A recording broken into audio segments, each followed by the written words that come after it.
그 이유를 한마디로 말씀드리면 바다를 몰랐기 때문입니다.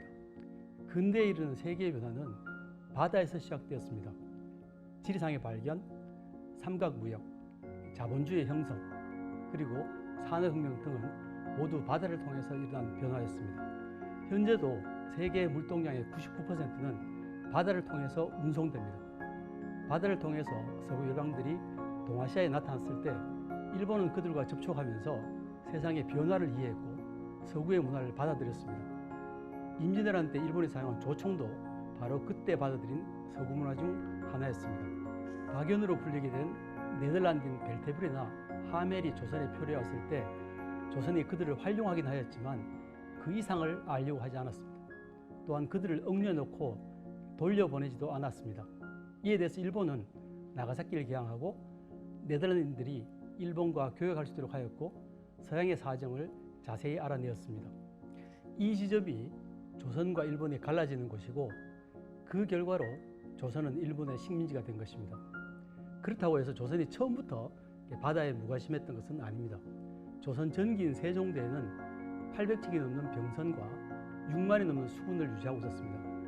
그런데 현재 대한민국의 해군이 5만 명입니다. 신숙주가 편찬한 해동제 업계는 현재의 오키나와에 이르는 해로를 그린 지도가 있습니다. 오키나와를 통해서 서양인들이 그토록 탐냈던 육두구와 정향이 조선에도 수입되었습니다. 그러나 조선 후기에 가면 바다 그리고 그 너머의 세계에 대해서 무관심해졌습니다. 현재는 다시 세계와의 무역 그리고 조선 등을 통해서 대한민국이 경제대국으로 성장하였습니다.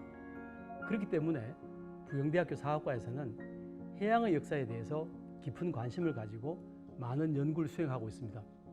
사학과 교수 전원이 해양을 공통 주제로 해서 연구를 진행하고 있습니다. 학과 차원에서 해양 역사를 공부할 수 있는 사학과는 전국에서 부영대학교 사학과가 유일합니다.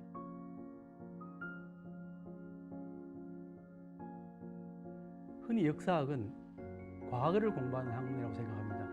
그러나 그것은 반은 맞고 반은 틀린 생각입니다. 현재에서 과거를 보지만 현재가 끊임없이 변합니다. 그러면 현재에서 과거를 보는 관심도 따라서 변하게 됩니다.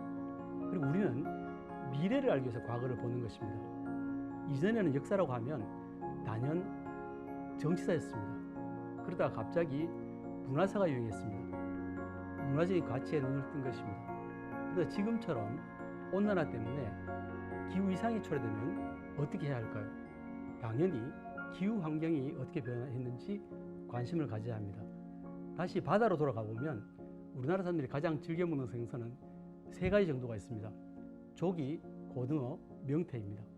그런데 명태는 17세기 중엽부터 18세기 초에 지구기온이 지금과는 반대로 1, 2도 내려갔을 때 나타났습니다.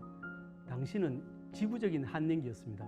이때 명태가 동해바다에 등장했고 한냉기란 어려운 시대를 버텨낼 수 있는 단백질원이 되어주었습니다. 지금까지도 명태는 전 세계에서 우리나라 사람들만 먹는 물고기라고 해도 과언이 아닙니다.